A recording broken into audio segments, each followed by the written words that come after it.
PPP. Of course, my knee jerk is to obviously default to Sarah Halbert. She's the smartest person in this room, probably about PPP. They did release the, correct me if I'm wrong, Sarah, the loan forgiveness application on Friday. Yes, it's like an 11-page application. I looked at it, and it's kind of like, looks similar to an IRS tax form. There's like Yeah. 7 pages of instructions, and yeah. inline 6, put this, inline 7, put that. It should be fairly straightforward. We were able to assist some people. Obviously, if we do their payroll, we had all those records and could get them to them. Sarah, you might know more about the disaster loans than we do. That's a little out of our realm. Our whole picture, though, when I talk about the 30,000-foot view, what we want to do, which is why we really don't have a presentation, here's our PowerPoint of X, Y, and Z, is because everybody's different. Each company's different. We're not for everybody either. It's for those that want to improve their productivity and profitability, really focus on their core business, on what they got in business for. They need to spend time on their business, not in their business. I believe both Chris Jeter and Will Tippin a couple of weeks ago said those very things in how do I get myself out of this? Because unfortunately, HR is the only department in every business that generates zero revenue. Just kind of a necessary evil. Nobody got into any business to be an employer. And once you hired that first person, you were an employer, and you garnered all those responsibilities and liabilities that came with that. So that's where we can assist. Everybody seems to have a payroll or HR department. They have an insurance agent. They have a financial advisor for a 401k. They may have somebody else for their workers' comp or occupational accident, OCAC.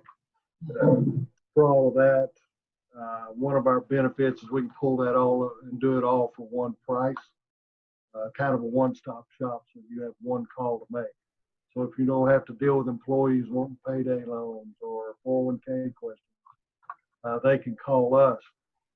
Here lately with changes and getting back to work, employees coming back to work, regulations change. OSHA probably has some changes.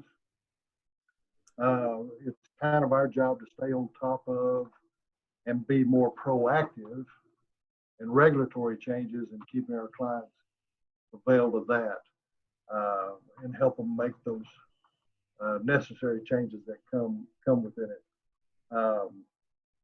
We also not only take on responsibility for some things, but also some liability for some things, which is a little different.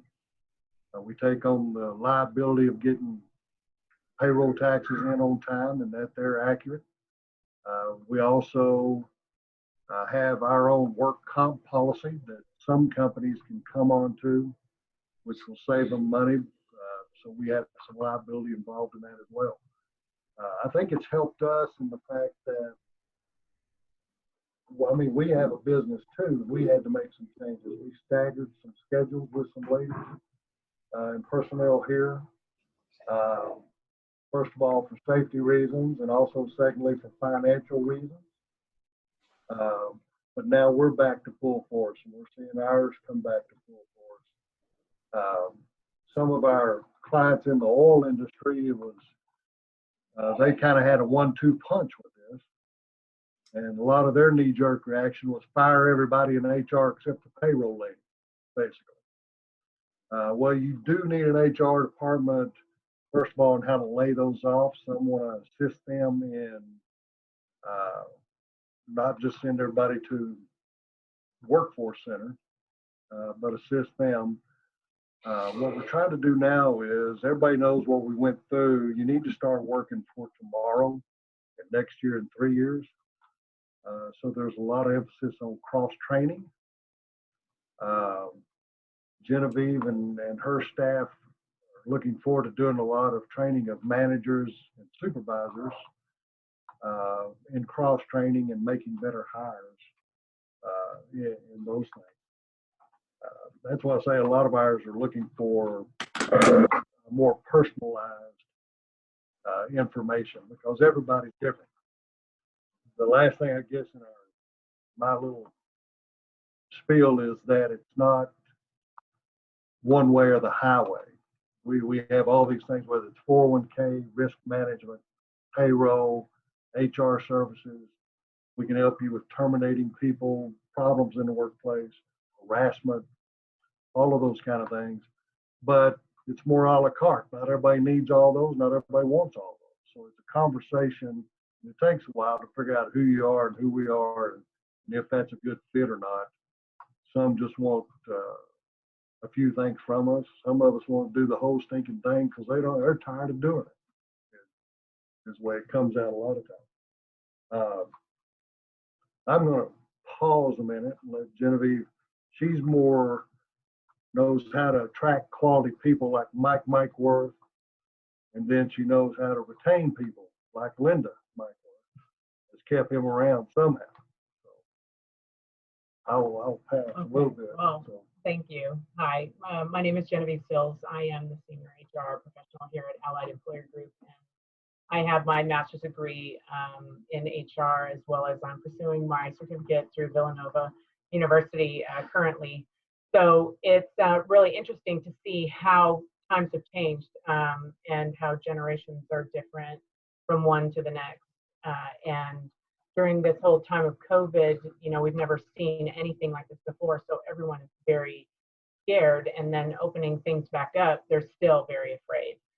So dealing with employers and trying to understand, their aspect, how do I keep my employees safe, yet I still need to, make that bottom line is kind of where we come into play. And all the stimulus packages that have come from the government has helped a lot.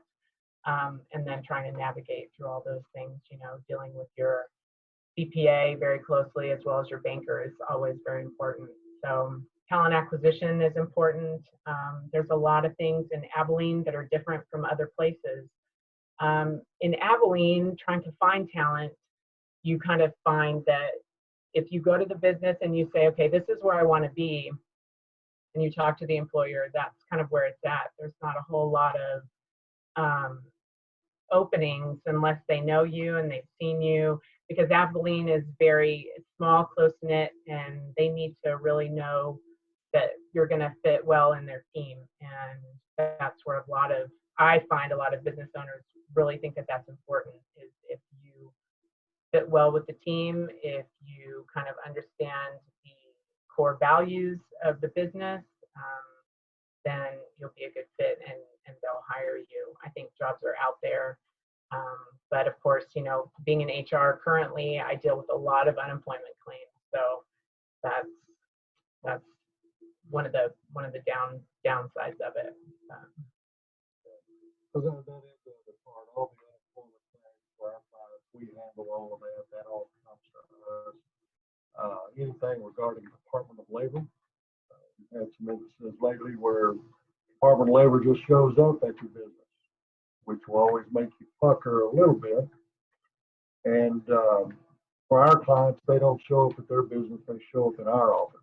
We handle all the Department of Labor audits for their workforce, so they don't have to waste that time getting ready for it or dealing with it. And also lately, we've seen the last 2 years, if Department of Labor is coming by, the IRS is probably not far behind them. It appears that they're talking more to one another now. And so if there's any tax audit problems with your payroll tax anyway, they'll be in our office and not yours as well, because we're also liable for the accuracy and timing of those payments also. I guess more is open to what questions anybody might have. There's a lot to it, but sometimes a lot of it doesn't matter currently.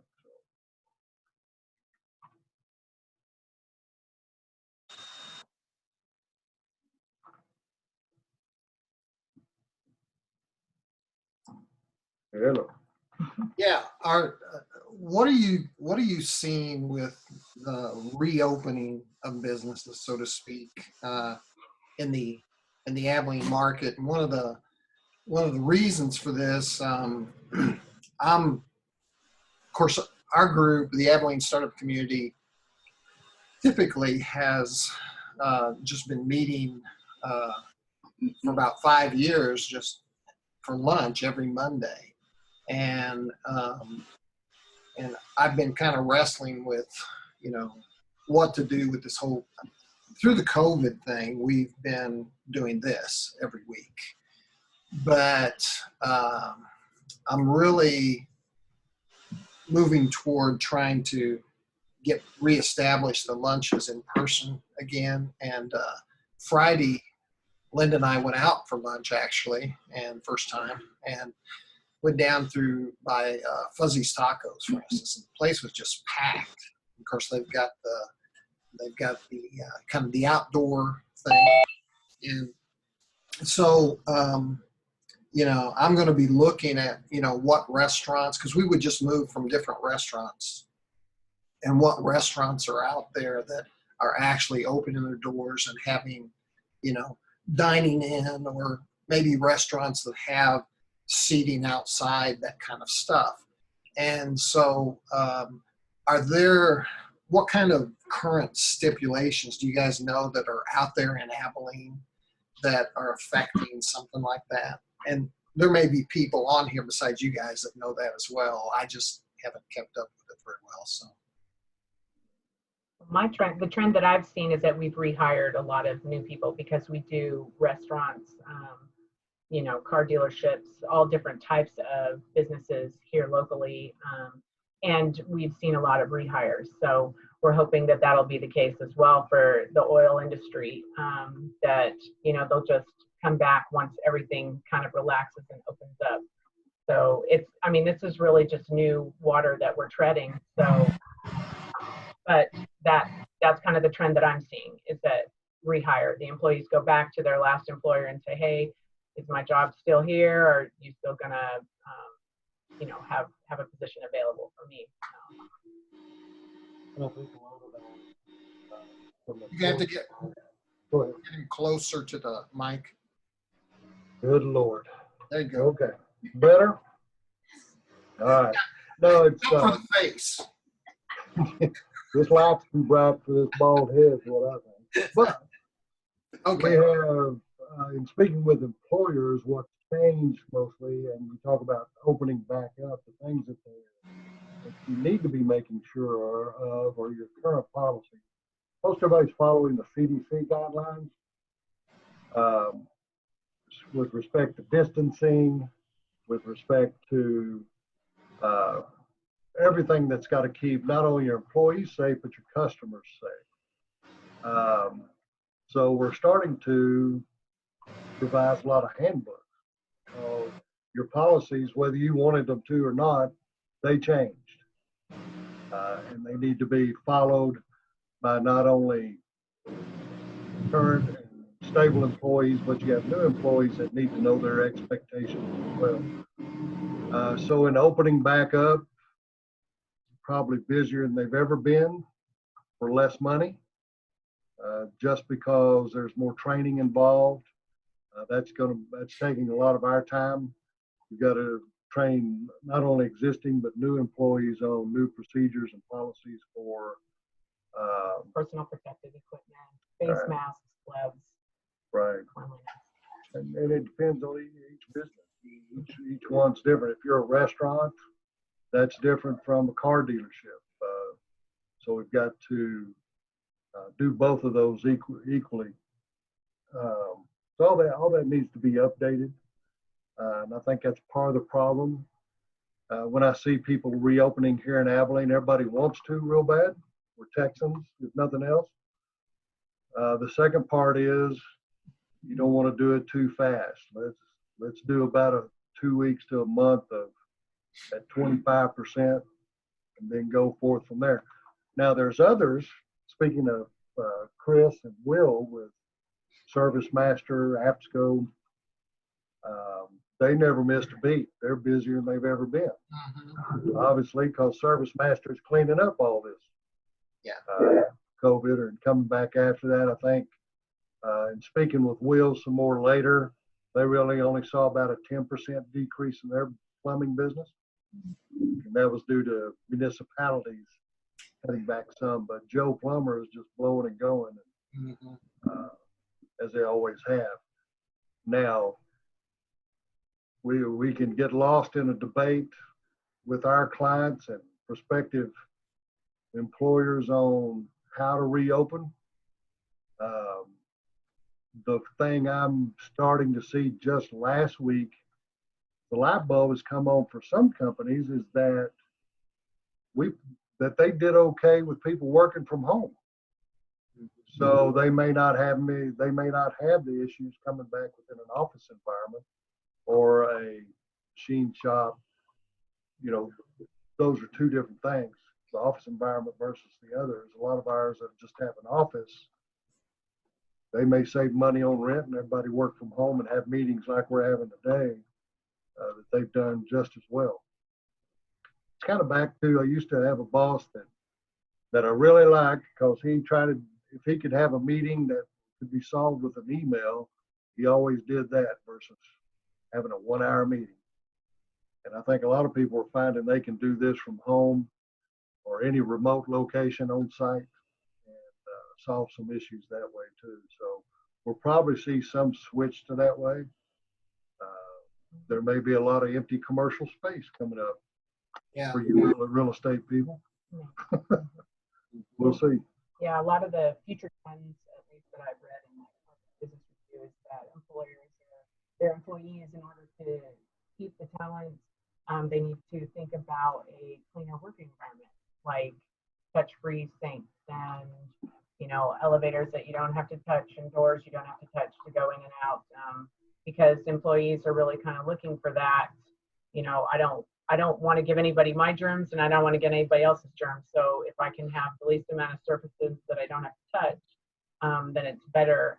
Air purifiers are also kind of on the trend, on the new kind of future looking, because they have, you know, UV lights that kill any virus or bacteria that could be in the air. So there's a lot of things that potentially employers can do to make their employees feel safer at work, as well as their customers, you know, feel safer at work, feel safer in their businesses. Yeah. That's what I've been kind of reading.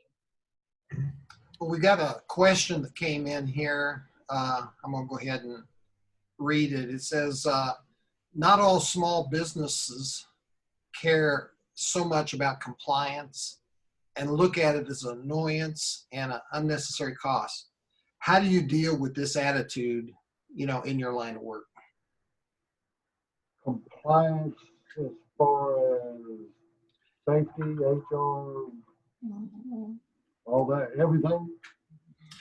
Like Tommy He said all of it. All of it. All of it. Mm-hmm.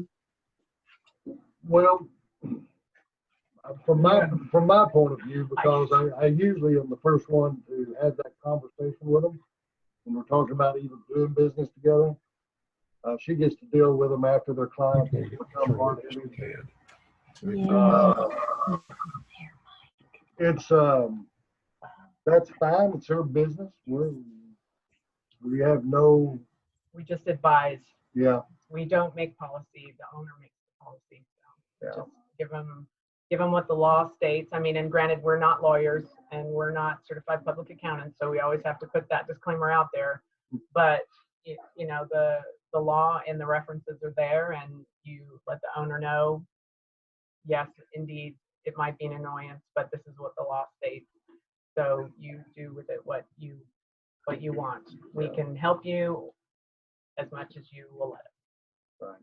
It is only advice, but if you look at it on the other side of the conversation, is everything starts at the top with the owner. If they don't want to be compliant, it's annoyance and busy work. Just let me go do my thing and make money.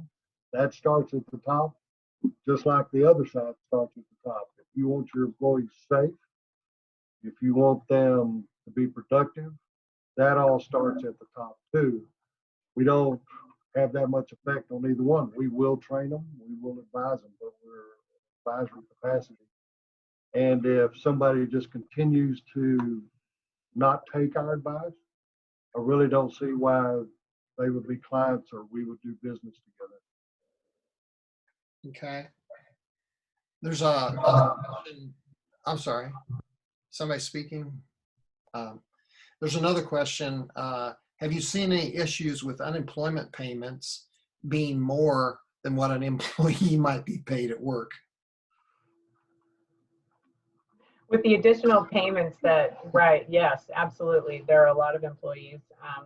The beneficial part of that is that the employer's unemployment is not being charged for it. The state and federal, they're kind of absorbing that additional cost, and it's not charged back to the employer.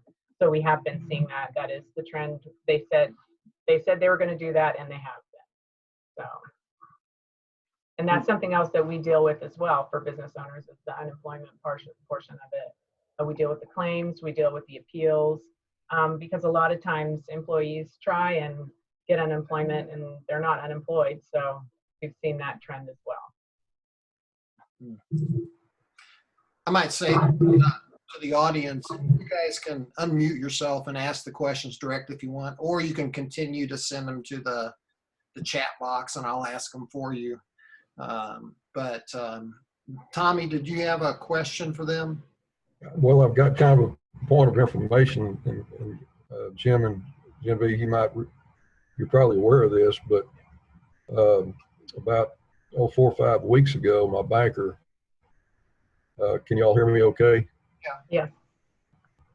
He told me to go ahead and file for the, there's a payroll thing you can apply for, and then an individual through the SBA.gov disaster relief program. I'm sure y'all are familiar with this. And the reason I brought it up is it's a 2-page form, and they will give for an individual up to $10,000 in payroll, a whole lot more. And David Smith over at SBDC helped me run through it. And I'm not real computer literate, but I actually got some money about 2 weeks ago for filling out a 2-page form, and my banker told me to try to be as factual as I could, but if I needed to go in a little BS too, that would be fine, Jim. So these forms can be beneficial, and they helped me. I didn't get the full $10,000, but golly, just for filling out a 2-page form, and mine was actually a grant that I don't believe I have to pay back. So that can ease the pain a little bit, especially if you've lost some business or have some kind of a deficiency. So that's, instead of worried about when they're going to reopen everything, which could still be a while, that's one way of trying to get through this thing. So David Smith over at SBDC, Small Business Development Corporation, can help you do it for anybody that's listening. And my son told me, "Did you really do that?" And I said, "Well, I've been a fool not to." And he got kind of on me about it, but it did help me out. So money from home, food for thought. Mm-hmm. You're right. I think a lot of us were surprised at how simple it was. A 2-page online application and very few supporting documents was very surprising. I would recommend either David at SBDC or Sarah at Happy State Bank. They both seem to be, from what I hear, very accommodating and very knowledgeable. Enjoy doing that. So, and it's helped a lot of ours, whether they need it or not. Now the point is to get it 100% or as much as you can forgivable. And Tommy, even if you didn't, it's still pretty cheap money. It's 1%. Mm-hmm. So, well, if it turns into a grant, I guess it's extremely cheap money. And I think it is on an individual. Now the payroll's a different deal, which I didn't do, but yeah, you bet. Mm-hmm. we had another question. Another question. Could Jim and Genevieve, could you guys describe your ideal client for Allied? Ideal client for Allied would be 50-ish employees.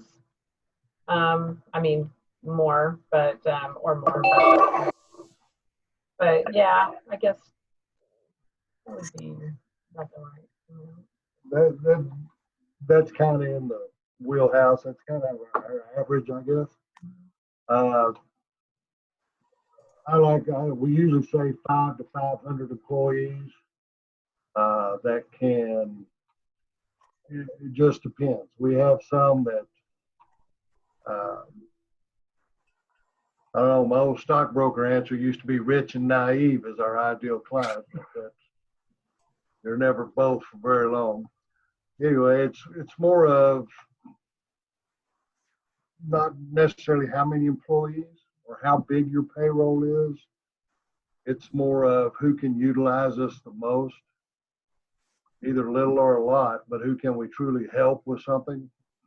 If we can take that off your plate, if you're paying somebody to handle insurance, do payroll, does all your HR problems, and usually that's the business owner themselves is taking part of their time. Or you have 2 HR people handling 6 different jobs. If we can come take that off their plate, and usually our fee runs as a percentage of payroll, whether you use us all or a little. So usually we can replace, if I like to see anybody we can replace 2 or 3 employees with us, because there's 12 of us for about half of what you're paying those employees, and you don't have to buy us any health benefits, and we never take a day off, and we never call in sick. The best thing I can say, I guess. We're always here. Ideal is, I'll give you a kind of a, I guess, of who we've gravitated to is a lot of manufacturing, construction, larger car dealerships, actually, specifically here in Abilene. There's not, we do have oil and gas. We have clients that range from up around Amarillo all the way down to Victoria and Corpus Christi. We have oil and gas, obviously, in Odessa and Midland and surrounding area, New Mexico even. And then we also have companies in Dallas. We have some small doctor's offices in Dallas, actually. We even have an embalming company if the doctor doesn't work out. So, they're fun people to visit. So. But I think our smallest has 5 employees. Our largest is around 200 employees. And it doesn't matter whether they pay weekly, semi, monthly, hourly, salary, commission, all those kind of things. So I think a PEO was originally designed to be in the 20 to 50 employee range when they were first organized. This is Allied's 31st year in this business, but we've started to see some of these 150, 200 and numbering employers come our way too. Okay. Just because they achieve the same result. And I think the reason for the size is due to the fact that they can share. So you have smaller employers and it's kind of like an incubator. So if you will, they all just kind of share the human resources and stuff. The larger you get, the more you want to keep that in-house, right? You want to have, I want my HR specialist right down the hallway from me, and I want my payroll right there too. So the more employees you get, the more you want to bring them in-house. So the smaller businesses, 50 to 20, I think that's the reason why, because they just share. They share the different aspects, the departments that we have, and we provide that to them. As well as, you know, the less amount of employees you have, the less amount of issues you have. So it makes it easier. They have the manager, the owner there, but then the owner can call us, or we can go there too. So we do site visits. We have safety. We do benefits, open enrollment with insurance. So we are available and at their beck and call whenever they want us to come out and do a site visit, just to discuss, whatever HR policies need refreshing. I mean, there's always subordination always needs to be refreshed. Attendance always needs to be talked about, right? Social media policies. I mean, that's ever changing in our new kind of at your fingertip, social networking type stuff. So I think that's why those numbers are that way.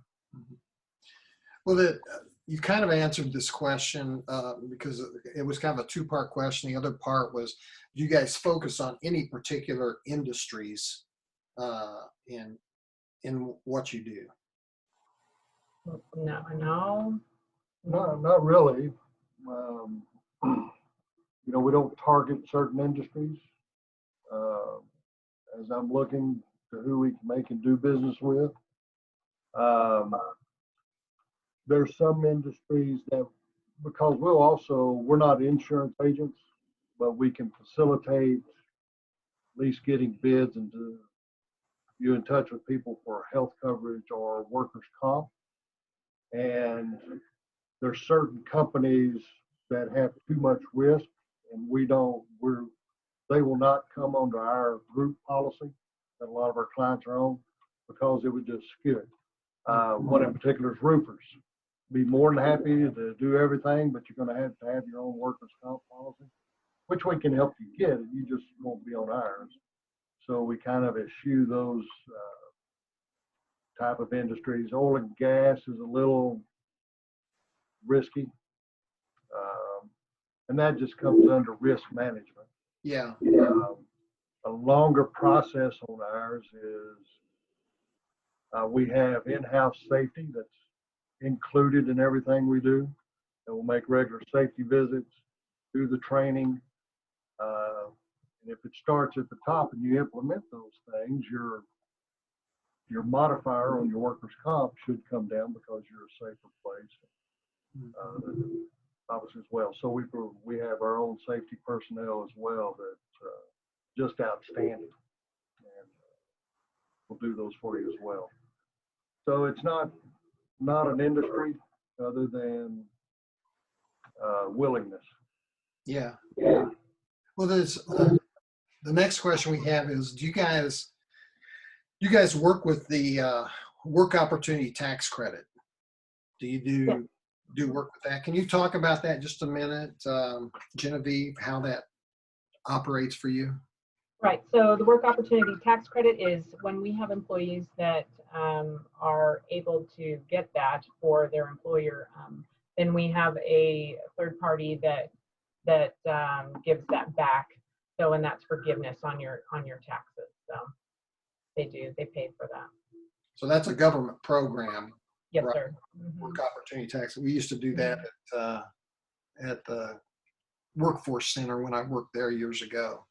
And isn't it driven by the work opportunity tax credit? Talk a little bit more about that. Who, if I remember correctly, it applies to certain sort of populations that are trying to go to work, right?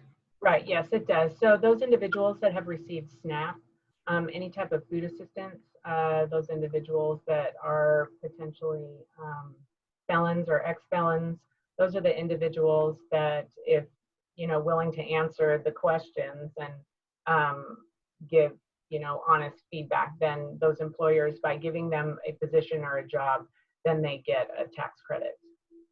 Is that applicable to veterans as well, or do they have to? Yes, they do. For veterans as well. That is correct. Right. So what it really is, it's the government trying to incentivize employers to put supposedly higher risk individuals into the workforce. Right. That's absolutely true. Good questions, you guys. I could have just said, I have this question, and you guys would have thought, Boy, isn't he an intelligent fellow? But no, we know you. I know. You know, you did talk on the policy thing when you were talking about the policies.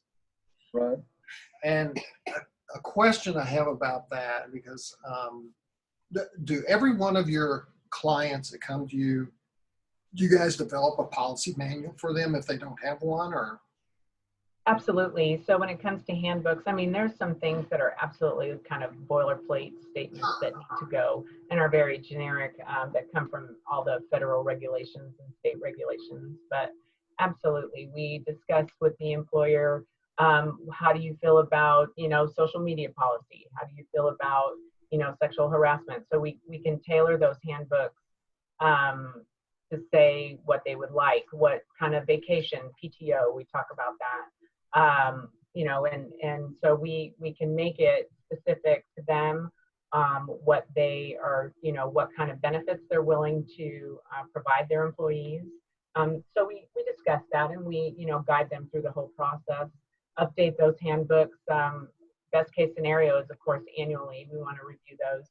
And also if anything major new, new regulations come out, then we update those and write policy change memos and ensure that the employees get notification of that. So, yeah.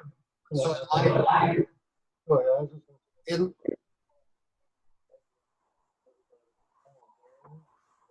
can't hear you. Can't hear me?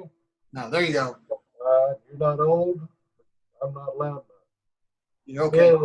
Yeah, the latest thing is in more policy, is everybody is more concerned with and now paying attention to how are you going to treat employee illnesses, family medical leave, emergency family medical leave that came out, because how am I going to treat an employee and let them know that if they have an extended illness, COVID-19, anything, is my job safe? So our point in pushing on is to revisit every one of them, because it's real easy to put the handbook in the drawer.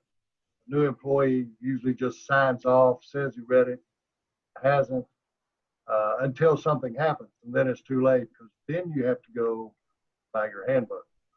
So that's kind of our responsibility too, is just make sure those are up to date for everybody and accurate, I guess. You bring up a good point with the Family Medical Leave Act, Right. and things that have changed there recently. Can you discuss some of those changes and who does it affect? Does it affect businesses of just certain sizes or what? No, it affects everybody. And it all depends. It depends on, the 6 situations. There are 6 kind of things or items that you have to look at. Is the employee out of work due to the daycare being out, right? How much are you going to pay them with the extended family leave? Is the person around somebody that they're caring for with COVID? That's also something else, and employers need to be aware of how much they're going to pay them, how much, the government is going to be able to, and it's 100% reimbursable to those employers when they have to pay somebody for those specifically documented cases. The extended family leave is 2/3 of their base pay. So, I mean, there's a whole lot of options out there during this time for employees to be able to get some type of income, and employers to be able to reap then some type of benefit as well from the government. So, yeah, they're all different programs. So putting COVID aside, going forward, so you're saying the extended benefits, does that include dads staying home now with the children and that kind of stuff as well? During the birthing process or whatever, that kind of stuff. Are all of those things that employers say you got a company of 5 people? Right. It's all very confusing. So FMLA discusses 75 employees or more. So that's a different program than the extended. due to COVID. So there's two different kind of things. Okay, that's Yeah. So COVID COVID is is kind of difficult. a special thing right now. Yeah. Yes, sir. So what's the difference between law and edicts from a mayor or, you know, a governor or whatever? You know, I mean, we tend to lump all that stuff into calling it law, but legislatively it's not law. And what, you know, from a employee standpoint, employer standpoint, you know, what does the average employer say? A small business owner. I mean, it's really confusing. So, Right. what's their obligations? And say you've got a local mayor saying, okay, we're going to shut down all these businesses and stuff. Well, that's not law from my perspective. But how much weight does that carry? And does it just have to do with how many people comply or what? And then how do you deal with that in a policy manual? Right, right. Well, so there have been some business owners that just said, no, I'm not going to shut down. And that didn't fare well for them, at least that I've read on the internet. There are different, the president came out with the law that dealt with COVID, and that's the one that is the extended family leave. And that's the one that deals with if you're out because of childcare issues or, you know, things like that. Now, family FMLA, that's another law as well. The COVID law will be done 31 December this year for employees. So the FMLA has been withstanding for a long time. So that's not going anywhere. And that, of course, has to deal with those employers that are 75 or more, employees. So. I think, Mike, your libertarian side is showing a little bit, being a good libertarian that you are, and that you're not, a law is passed by Congress. And an order is just an order. You violated an order, not a law. Now, I'm all for individual responsibility, but an owner owns his business. It's not a lot of times a democracy or anything else. Of course, if you have no customers, take a restaurant, for example, then you're going to have some issues as well. But do it at your own peril, I guess, would be the advice. I was just curious how to deal with it in these policy manuals that you're talking about. You know, when so much of this new verbiage and focus and things is not something that anybody has ever dealt with before. Right. You know, and then you're in essence making it law when you put it into a policy manual, because the employer has to follow and employees have to follow that policy manual. It's law. Well, no, the handbook isn't necessarily law.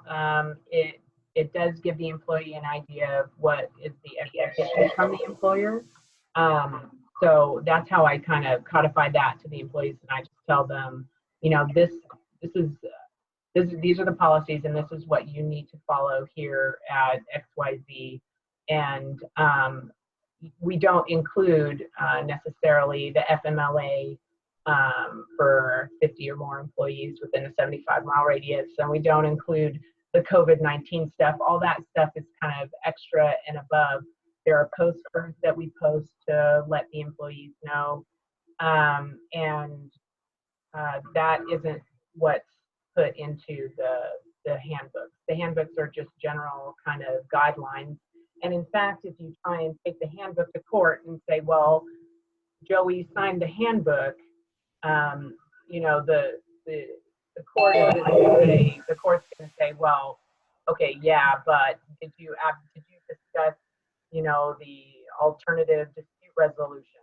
Did they know this? And there are all different types of separate things that you have to have them sign as well to be legally binding, right? The handbook, just by signing the handbook, there's so much information in that handbook that you can't expect the employee to say, oh yeah, I remember on page 17, there was paragraph 2, whatever. But yeah, there are a whole lot of, and that's something that we do for employers as well, is we make sure that the employees understand, when you acknowledge to have a background check, do you know what this means? When you sign this alternative dispute resolution, you know what that means to you. This doesn't mean to say that you can't seek legal assistance, but this means that you will go through mediation first and save us all a lot of money, right? So there are all different separate documents that you sign. If you're going to charge people for their uniforms, you want to make that separate. It might be mentioned in the handbook, but that's going to need to be separate and discussed in a separate document. So without a shadow of a doubt, they understand that if you don't bring back all 11 pairs of pants, we're going to take it out of your last paycheck. Yeah. So, yeah. They just said employer and employee. Especially if you're going to a company and it's like, well, we're only 15 minutes a month, work from 8 to 8. Then that's what expected of you. Then it's your choice whether to go to work for them. So it's not a law. You don't have to do it because you don't have to work there. But both sides need to know, employee needs to know what to expect from the employer. That's in the handbook. And obviously what the employer expects of the employee, lifting over 50 pounds, those are expected. Yeah. Well, are there any more questions? I sure appreciate you guys being here and giving us, before everybody gets off, I've got a little public service announcement. Hang on a second.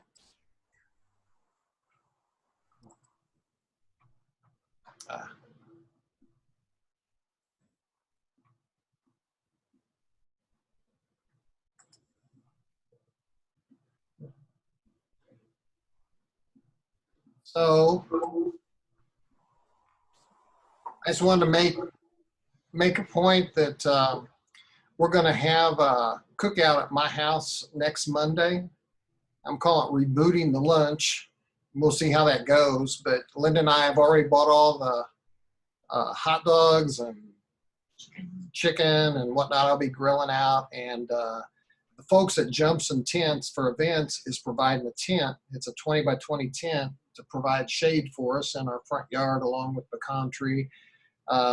Just come by the house anytime between 11:30 and 1:30. If you click on this link on my website, it'll give the address, or you can just, most of you have my contact information anyway, and I can send that to you. It's a come and go kind of thing. You can socially distance as much as you want to. You can have a mask and cram a hot dog up underneath that mask if you want to. Or you can set 10 feet apart instead of 6 feet apart. That's all up to you. But there's just something about kind of recongregating and having a sense. And it's going to be outside, and so I'm assuming it'll be sunshine and it'll kill all that COVID nastiness. So if you're wanting to come, it'd be great to have you, and bring your own drinks or chips or sides if you want to, but we'll provide the meat and that kind of stuff. So I just want to kind of give it. And frankly, I'm able to do this because Allied actually sponsored the business clinic this year. And so I'm going to be using that money, or have used that money, to be able to offer this. So thank you to Allied and for their presentation today and being here. So I don't know whether there's any, let me look right. Oh, what is my address, Mike? Okay. It's 1433 Meadowbrook, 1433 Meadowbrook. And you could click on my website on that ad, and it gives you our address as well. So 1433 Meadowbrook. We'd love to see whoever can brave it out. And Jim and Genevieve, I'm sure that you probably got hot plans for Memorial Day anyway, but if you don't, and you're looking for a free lunch, which is not really free since you pay, but come on by. Nice try. Thank you. Appreciate it. Thank you very much, Mike. Anyway, Yes, Linda. Thank you. and I did video this, so I will stop the recording at this point.